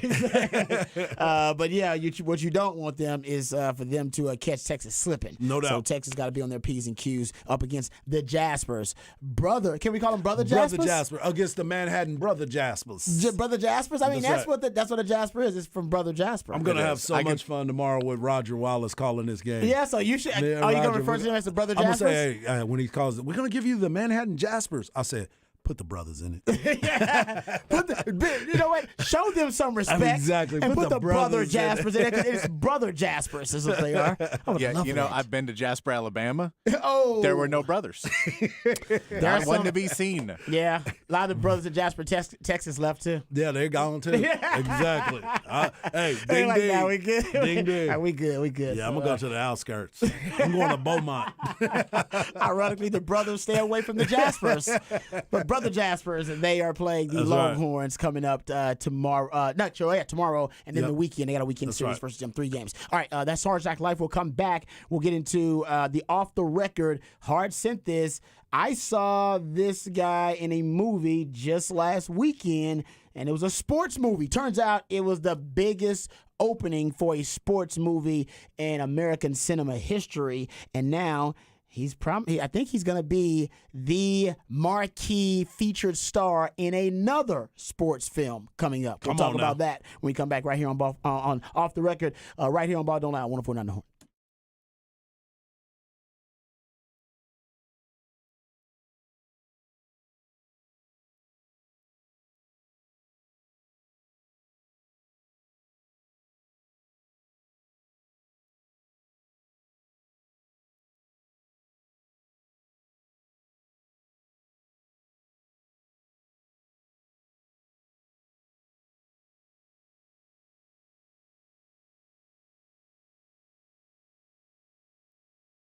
Hey, what's up, folks? Lifetime Longhorn Rod Babers here. Let me tell you about Apple Leasing because they do something that is really beneficial to you and everybody who does business with Apple Leasing. They find you great value. That's their business model. They can save you time, save you money, but also find you great value. We're talking about a car market that is really difficult to navigate. You need somebody that's working hard for you, that's on your side, that's got your best intentions in mind, and that's exactly what Apple Leasing's all about. So they have the ability to put you in any make or model vehicle that you want. The professionals over at Apple Leasing can help you get the price you want, the payment you want on the car that you want. All it takes is one phone call or one click on Apple Leasing's website, and you'll get a quote on any make or model vehicle that you want. They can even give you an estimate on the value of your trade-in right over the phone. Apple Leasing simple interest, easy lease makes life simple because it gives you a lot more flexibility. It's also going to give you more possibilities and options to help you find the vehicle that fits you best, but more importantly, the vehicle that fits your budget best. Apple Leasing understands that inflation is out of control. It's through the roof. It's never been more expensive to buy a new car, buy a used car, buy anything for that matter. So leasing actually makes more sense than ever. You're only paying for the part of the car you're actually using. So call Apple Leasing today and let them see how much money they can save you. They get all the same discounts, all the same incentives that the dealers do, except my friends at Apple Leasing, they pass those savings on to you, the customer. So give them a call, 512-346-9977. That's 512-346-9977, or visit appleleasing.com. That's appleleasing.com.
Welcome back to Ball Don't Lie right here on 104.9 The Horn. Time for another Off the Record. I went to the movies last week. Told you guys I went to go see the new Creed, and Jonathan Majors is in it as the villain, basically, in the movie. I won't spoil too much of it and let you know exactly what. But I will say this. I do think his performance is worthy of being discussed as one of the great sports movie villains out there. A lot of people that saw it said the same thing that you said yesterday about they got Mike Tyson vibes from him. Yes, it's basically a Clubber Lang, Mike Tyson. Yeah, he's kind of it's an amalgamation, I think, in terms of the character. But I think he did a really good job. Yeah, he kind of leaves you on pins and needles, and how they might explore it again depending on how they want to do the next Creed. But anyway, Jonathan Majors is blowing up right now. Not only from the Creed opening, which by the way was the best box office opening for a sports movie in American cinema history. So it's a pretty big opening for a sports movie. Well, now Jonathan Majors, maybe he's getting a little bit of a little thing for sports movies. Maybe he figures this can be kind of a niche for him. I don't know. He's doing lots. He's doing Marvel movies too. He's all over the place. Yeah, he's a stud. So apparently there's a new project that has the report is leaking him as the main star in a new project that is going to be about Dennis Rodman's notorious, infamous Vegas trip. It says in a recent interview shared by the Associated Press, as seen below, Major spoke about how slow and steady the process behind the part had been. He said, hopefully I get to sit with him and chat with him. He said, when we get closer, I'll try to get the script right. He said, all these things, all the industry things. He said, I never really put a ceiling on myself, but this is definitely a role where I'm definitely going to make sure I'm pushing that ceiling out because he demands that. He, talking about Dennis Rodman, he said, you know what? He's such a full individual, and he's going to demand a lot. I've got to figure out how to get that. So Jonathan Majors is going to be playing Dennis Rodman in a new movie focused on that Vegas trip, and I think they're calling it that 48 Hours in Vegas, I think is one of the titles that's been leaked out, but I don't know if it's going to be that, but it may be called 48 Hours in Vegas. Right, that wouldn't be bad. And you were talking about Jonathan Majors. Don't forget, he went from Cedar Hill. He graduated from Duncanville in 2008. But he also had some time where guess where he lived for a little bit. Georgetown, I think. There it is. Yeah, outside the ATX. He's been bounced around a little bit. Well, it makes sense because Austin's a film town. Are you missing he's claiming him? No, I wasn't. I was trying to set it up. He's trying to claim. That's 512. That's 512. Right. I think you were trying to claim him. No, I was trying to set it up like I was going to. You're right, Patrick. He definitely going to do it. Before you called him out, he was getting ready to claim Jonathan Majors like he's claimed Elvis. I heard he didn't like to go into Austin. He'd like to come up to Harker Heights and Killeen. I think they claimed Jackie Robinson at one time. Yes, Elvis. They were all there. He's claimed Elvis. He claimed Elvis. I think he tried to claim Tupac one day, but I had to shout you down. He was around. Yeah. I get around. No, man, I would say Jonathan Majors he's a really talented dude. I mean, he's talented. And the Marvel Universe, he's playing like Kang, like the Conqueror, I think, in the Marvel Universe. And he's in that, Loki. He's in Loki, too. Yep. So, man, he's everywhere right now. He's the guy right now. He's all over the place. He's been really, really good. And I've seen a couple things that he was on. I forgot the name. Lovecraft Country. Yeah, on HBO. I saw it on HBO. Yeah, it was really good. I was like, what am I watching? Because I don't normally get into those type of movies. Or series. Yeah, it's based on like a graphic novel or something from back in the day, and I was like, science wait a fiction minute, movies what and back in the world? Yeah, no, he's into a lot of stuff, but apparently really talented, and yes, has spent some time here in Central Texas, and Harge tried to claim him. No, I didn't. He wanted to claim him. Hey, no, I didn't. Hey, wait. Read the text line, Harge. We got a texter who says that he's got family in Killeen, is what he said. No. No, don't tell him that. Yeah, Come on, Texas. Put him on there. We're trying. I appreciate you, Texters, staying loyal to the game, baby. Come on, Texas. There it is, 254. I'm going to go ahead and put it out there for y'all. Claiming Jonathan Majors. Hey, you know who else was there? Tia and Tamara. Tia and Tamara, they grew up there. Did they really? Yeah. The twins? The twins grew up there. I didn't know that. Yeah, went to Persian Park. Went to the same church with me, Persian Park, baby. Okay. Before I transferred over to Marlboro. Why does it feel like everybody was from Killeen? Because most people are military. Think about it. There's a lot of There's a military lot of folks. military folks that Rob, come in and out. I'm just waiting until our parents sit us down and your parents here and they go, by the way, do you know we used to be in Killeen? Like, I didn't know Did that. y'all realize y'all got a cousin named Mike? Horace gonna be claiming everybody before it's all said and done. Okay, can we get to this Big 12 theme? Like, is Big 12 basketball theme Oh, my song? gosh, This is yes. the best way to describe it. That's This is fair. real. That's what it is. It's the Big 12 basketball anthem. Yes. Okay. Is what so it is this called. like The Big 12 basketball anthem. Wow, it's just real, people. We are not making this up. This is not some skit or bit. It is entitled No Nights Off, even though the Big 12 usually doesn't play Thursdays and Fridays and doesn't have a ton of Sunday games either. Okay, Patrick, don't be worried about the details. Come Just on. saying, they mostly Monday, Tuesday, Wednesday, Trying to ruin a good Saturday. thing. That's We're trying to enjoy this this anthem for the Big 12. Are you ready for this? I'm ready. Here we go.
All right, there you go. That is the Big 12 basketball anthem. Oh, It's called Night Off. we don't take our night It is- off.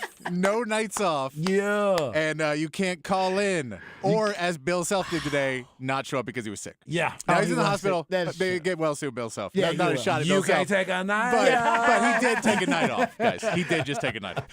Who? Okay, so do we know the artist of this? It is written by a musician and performer called PL, who calls himself a professional sports music composer. Whoa, this is like his niche. Yeah. Like Which sports means anthems and he stuff. understands I'm not good enough to put out real music. Come So I got on. to do these songs because I got buddies who found this out a while ago and they release songs and all you got to do is write a song that has like you can change a couple words in it Yeah. and you re-record it and send it to every single stadium. So like you know how Texas has a big has a Texas album Yeah. that has all Texas songs. So some of those songs I've heard for other teams. Wow. And like a lot of NFL teams, they just be like, NFL would pay you however much money. Yeah. And they'd be like, oh, cool, we'll pay you this much for this song. And then you just give them the rights to the song. But all you did was like, there's songs that have colors. Any song that has a color, that is blatantly a song that could be played for any team. Yeah. Because they're just like, Just change the hey, color. the orange and white, guess what? Now it's a purple and gold. It's a Lakers song. Yeah. Hey, man, I don't just like remember, man. That's why I like They it. don't take our night off. That's why I just like take a good hip hop song and play it in the stadium. Exactly. You don't have to do this. Just I guess they don't want to pay for the rights to it. Too. I know, but I'm sure T-Mobile gave them some for getting an upfront minute. Oh. Because it's what I guess that's the Kansas City is where they're playing at First right now. 10 Is it- seconds of the So song. it's saying, T-Mobile Arena. And you're like, don't say. It doesn't sound cool when it's a sponsor. I will say this, and I've talked to like people who study advertising and marketing. This is why the advertising world does love hip hop, though, because no other genres of music really naturally can fit in advertising and marketing like hip hop. Hip hop just randomly drops restaurants or And titles drinks, of fashion, and drinks. Yeah, right? yep. Pasta Kavasi, whatever. Yep, Like yep. it's just it naturally Yep. throw it in there. You know, stomping with your Air Force Ones. Like it's just like naturally had a marketing I don't know mentality within hip hop, and I've no it, and they do it for free. Like it should make people, it should pay for it, but they do it for free. We Just don't gotta take no nights off. I think if you want to that find part more, right there. PL Official is his is his Twitter and his Instagram and all that handle. So you can go find more from PL. This is the most love PL's ever gotten right now. Exactly. All right, we'll come back. We'll get into Texas, Oklahoma State. We'll preview that matchup. Matter of fact, we're off early because of that matchup. We got the pregame coming up at 5:30. We'll talk about Rodney Terry. Has he done enough to be named the head coach at the University of Texas? Good stuff. And remove the interim tag. We'll have that discussion as well. All of that and more right here on Ball Don't Lie, 104.9 The Horn.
All right, welcome back to Ball Don't Lie right here on 104.9 The Horn. We're celebrating the ladies. They should be celebrated every day, of course. But yesterday was International Women's Day. Harge informed us that it's Women's Month, National Women's Month as well. So today's new theme for New Theme Thursday, celebrating all the ladies out there. So I know it's a little day late for International Women's Day, but congrats to all the ladies out there. We love you.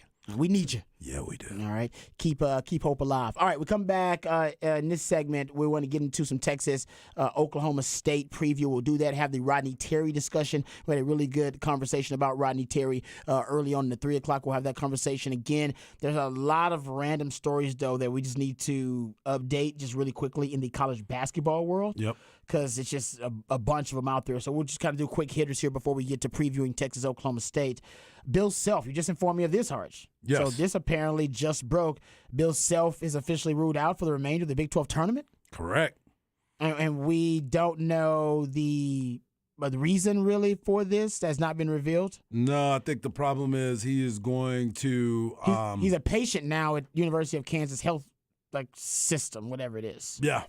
And what they're thinking, I personally is like, wait a minute, if he's going to miss today, and Patrick, you just said that he was at the shoot-around on Wednesday. Yep. Released a statement stating what?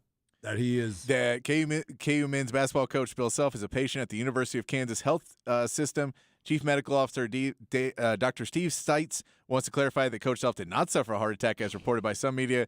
He arrived at the emergency department last night and underwent a standard procedure that went well. He's expected to make a full recovery. There will be no further medical details released for now. He has said, I am very grateful for the overwhelming number of well wishes and family and that my family and I have received. I'm excited to get back with my team in the very near future. So there was a medical procedure, and they probably either didn't like what they saw in terms of, the outpatient care or whatever from the medical procedure, and they probably decided, nah, man, that's not making any chances. You probably need to be observed after this for a little bit longer. You don't want to be a distraction to the team. So if you say, hey, I don't know if I'll be back, I don't know when I'll be back, I don't know, then the team can't move ahead and plan on you not being there, which is what they need to do. And then if on Saturday he's feeling great and they let him out, then he can probably show up and do whatever. But it's easier to not have the distraction and every hour wondering, is he going to walk back in? Yeah. Right. No, yeah, I ain't talking about the team. I'm talking about him personally. Yeah. I think they probably just saw something in the test they did after the procedure, and they decided, hey, let's just keep you for another couple of days and wonder about this. And to Patrick's point, if you're going to be in the hospital for an unknown period of time, no matter if it's a short stay, you can't, you don't want to put the team in that position where they have to worry about the status of the coach, who's going to coach the team, the walkthroughs, the meetings, who handles all that kind of stuff. So, and they're going to be in there going, let's go win it for Coach. You know what? Yeah, hey, it motivated the guys a little bit too. That's right. Or it may distract them. So that's happening in the Big 12. Also, Big 12, Mark Adams, the former Texas Tech head coach, has now resigned, gentlemen, after a controversy over a Bible verse that he used while coaching his team, and in that Bible verse that was referenced, there was a reference to slavery in the Bible verse, and of course he was talking to some of his team that was African American. They were offended by that usage of that term and usage of that Bible verse. He has since been reprimanded, and then he resigned. Right. Actually, earlier today, as a result of that, the fallout from that chaos. Yeah, the news started coming out a little bit late last night, and they were moving on from him. I think they lost last night, and that's when the news broke. They lost last night. Yep. And the news broke. So Mark Adams is out, and now Texas Tech's looking for a new head coach. And a lot of people out there, especially on the Spec text line, are saying, hey, man, Chris Beard could be a possibility. He could be a possibility, but Ole Miss might have the upper hand in the Chris Beard sweepstakes, because it is being reported by multiple outlets that Chris Beard is the favorite. He's a favorite finalist for the Ole Miss job, pretty much. And if they're doing their due diligence, but whatever that means. The due diligence means as soon as their team is eliminated, we should be hearing something. That is what they're doing. Stand by, Chris Beard. Stand by. He's just probably pacing, waiting for that last whistle where they end up losing the game. And then I guarantee you within the next 48 hours of that loss, we will hear that He's He going to will be be out the there. head coach. Yeah, and some people were. I brought up earlier that about Texas that Chris Beard can't go back to Tech. I meant that for him. I know Tech would take him back. Oh, man. I know Tech I've would take him already back with open texted to a arms. bunch of people Yeah, on I know. Texas Yeah, I meant Tech like Red Raiders. I meant for his career, he probably doesn't want. That would be.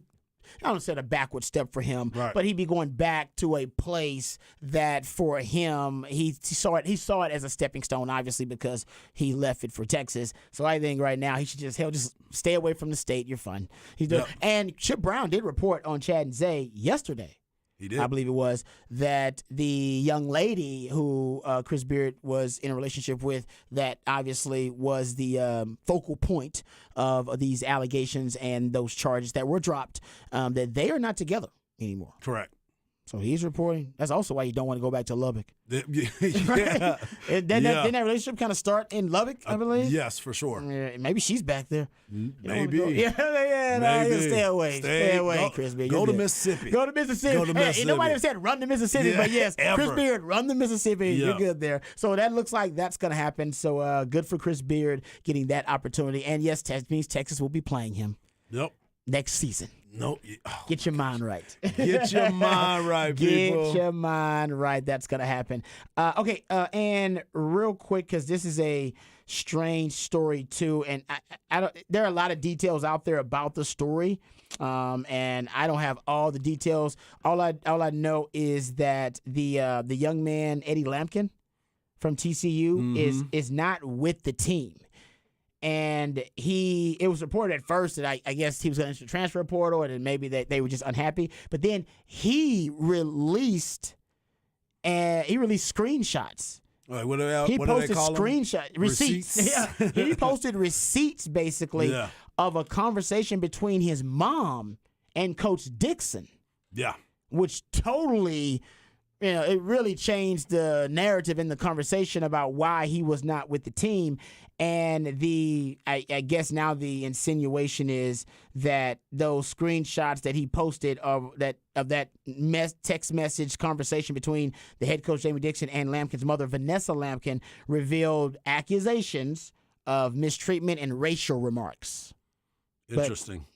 That was the racial remarks themselves were not posted, but the mom was hinting like don't be acting like this. That ain't what this is about. This is about This is something about y'all something totally did. different. Yeah. So there's something going on there. He is not with the team though.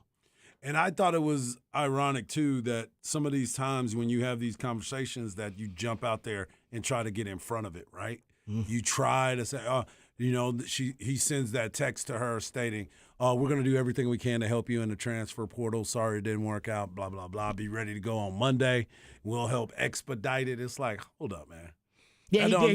know. He did say that. That's what Jamie Dixon basically said. Yeah. It's like, hold up. That Yeah. doesn't really play that way.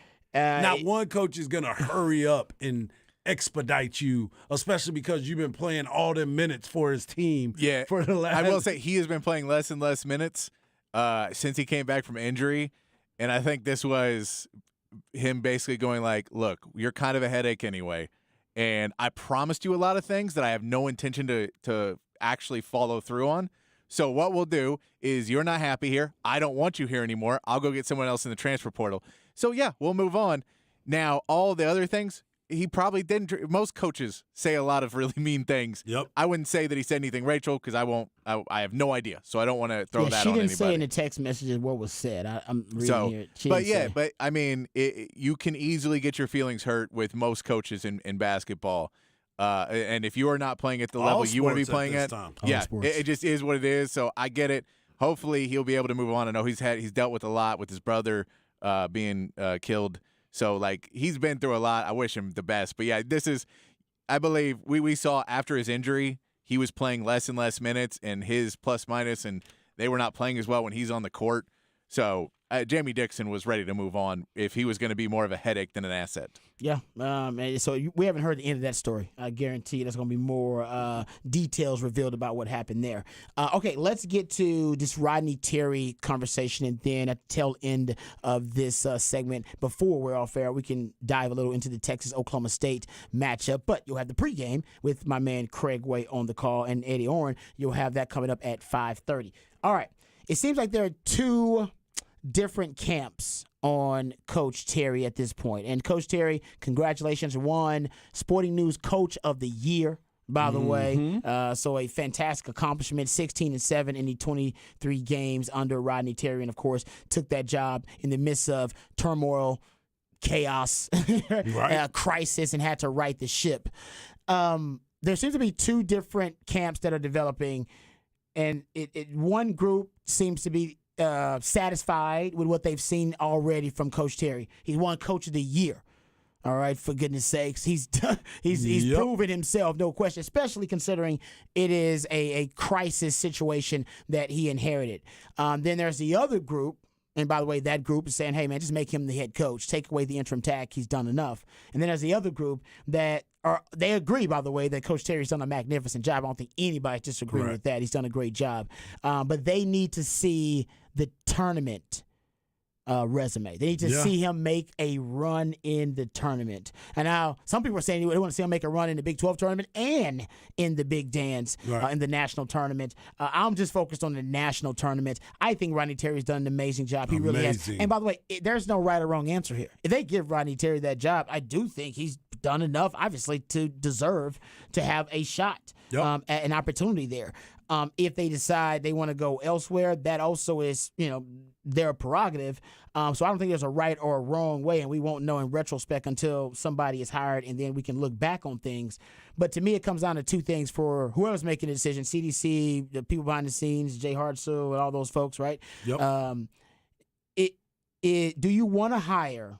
All right, are you looking to hire the best possible candidate and coach for the job, or are you looking to hire the right candidate and coach for the job? Yep. Because I do think they're different. You can't have both, but a lot of Longhorns, they just want the resume that is the most impressive with the most accolades, the one who's, obviously proven themselves the most, won some championships, skins on the wall. Although that is something I think a lot of Longhorn fans would like, that may not necessarily be the right hire, and I do wonder if CDC is thinking about the right guy for the job, not necessarily the guy with the most impressive resume for the job. Right, and that's the other part of it, too, because I see so many people that want to ask the question about Rodney Terry, about can he recruit? Those are Beard's guys. Chris Beard is not the one recruiting all these players. The coaches are, the assistant coaches. So Rodney has been an excellent recruiter for years. It's true. Under Rick Barnes, he was here and he was doing the recruiting. And the same thing by being here with Chris Beard. Rodney's the one that has been sitting there talking to the parents. He's the one that's in the back gyms watching these guys all the time.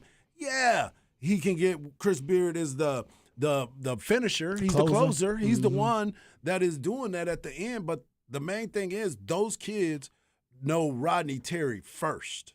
They meet with those coaches, the assistant coaches first. And then they meet with Coach Beard. Yes, Coach Beard has to give the ultimate blessing. Coach Beard has to make you understand that, hey, I want you on my squad. I need you here.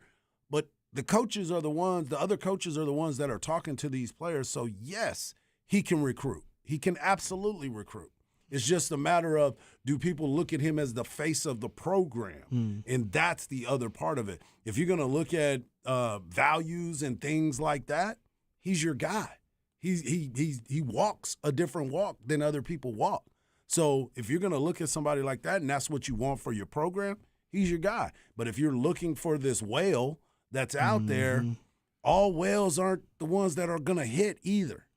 So it's real hard. We can't – I mean, it's not like Texas has won national championships in basketball. You start chasing that well. I mean, Texas did that. Texas football did it forever, right, with Nick Saban. He chased him. He was there. Right. He was man, he's talking about the white whale. Exactly. He was Moby Dick out there, Right. man. He was and basically that's what he was for Texas. Exactly. Texas never got their Nick Saban for different reasons, all that kind of stuff. They never got Nick Saban, but they spent all this time kind of chasing him, and you could argue that mentality that, oh, man, we got to go get the big fish, the big whale, Saban, that it actually had a negative effect on the culture of the program. Yep.